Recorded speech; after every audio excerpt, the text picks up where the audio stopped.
For this movement, there's a few things that I would like to point out before we actually get started on it. The first is the direction of the hips. From our kick, when we kick, our hips, instead of being directly to the north, the direction that our kick is going, they would be turned off a little bit to the northwest, with our kick going straight out to the north. So after we do our kick and we bend the leg, we're going to turn the hips forward, and at the same time, we're going to start to pull the hands in. So from here, turn the hips forward, step, shift forward, the arms circle around, and you punch with both fists coming in. Now, when you do that punch, you want to be aiming with the two knuckles that go to the index finger and the middle finger. So you're aiming here, and you're turning the arm so that you have an arc all the way through. So you don't want the wrist turned out like this, because that's a good way to get your wrist broken if you make contact there. You want to arc it so that it's supporting the fist as it comes through this way. As the arms are coming out, they're corkscrewing, so they're not sweeping out without turning. They started palm up, and they have to turn all the way around till the palms are facing out. When you finish this punch, you should be looking between those knuckles. Instead of having them down lower or up higher, they should be about head level or about eye level when you do the punch. The other thing is, when you're doing this strike, some people find that they build up a lot of extra tension if they hold the fists in a normal punching position. Whatever you do with your hands, you want to make sure they're relaxed. So if you hold them as a normal fist, like you would hold if you were punching something, make sure you're not holding them tight.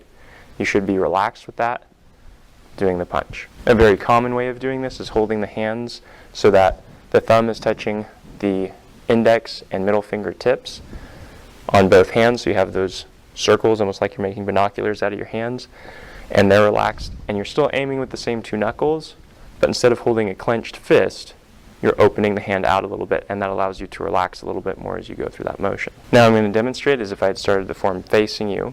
So directly toward you is south, away from me is north. Our last movement left us rooted in the left leg, facing to the north with our kick, with the right leg. Here the arms are extended, and we bent the leg at the end of the kick. From here you're going to turn your hips. Turn them so that they're facing north. So that's going to require a little bit of balance and coordination to keep yourself up without falling over. So make sure that you work on that. If you find that that's too difficult, it's okay to touch the floor with the right toe and then adjust the hips and step out from there. But if you can, try to go from here and just turn the hips forward. As you're turning the hips, you're going to start to draw the hands in so that they're palm up on either side of your hips. You step out, touching with the right heel, and as you shift forward, they turn into fists, sweep around, and punch. And that punch is happening as you're shifting forward. So you step out, and you aren't just punching, staying on the back leg, you're punching as you shift forward to the right leg. Again, from our last movement, turn the hips, draw the hands in, palm up on either side. Step straight forward, touching with the heel, and as you shift forward, circle the arms around, and punch with both hands. As you do this punch, also be really careful that you don't bunch the shoulders way up. You want to relax them down as much as possible. Just because you are rolling your arms up, they are going to push up a little bit so that they look higher than they would here. That's how your anatomy works.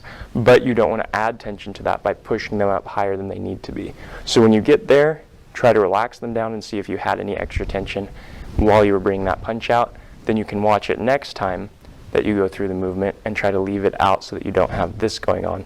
You have that. Now I'm going to demonstrate as if I'd started the form facing this way. So this would be south for me, behind me would be north. Our last movement left us facing off to the north, rooted in the left leg.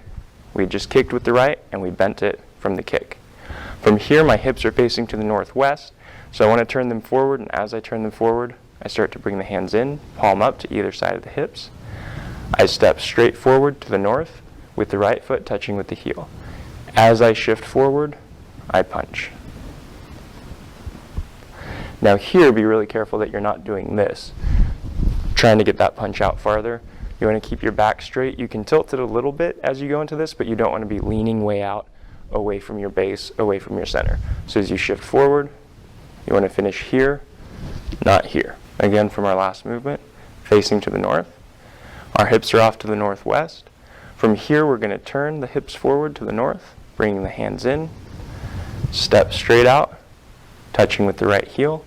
From here, as we shift forward, putting the majority of our weight on the right foot, you're going to sweep out with the arms and punch. Also check to make sure you're not letting that knee go out past the toe here. You want it to stop before it gets there.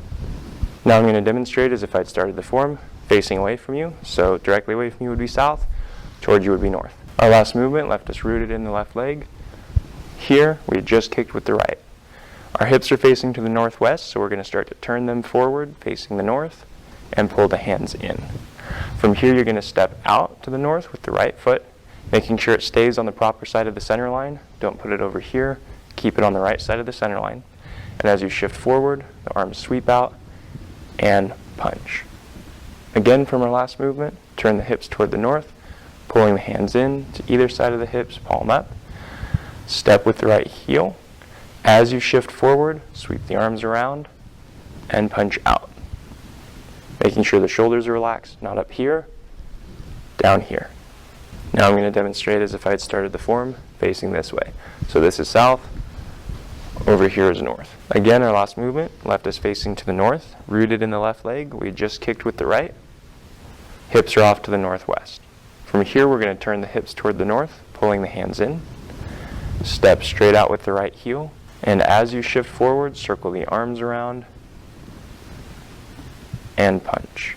Making sure the knee doesn't go past the toe, making sure you aren't leaning, and making sure you aren't bunching up the shoulders. Make sure they stay relaxed with this punch.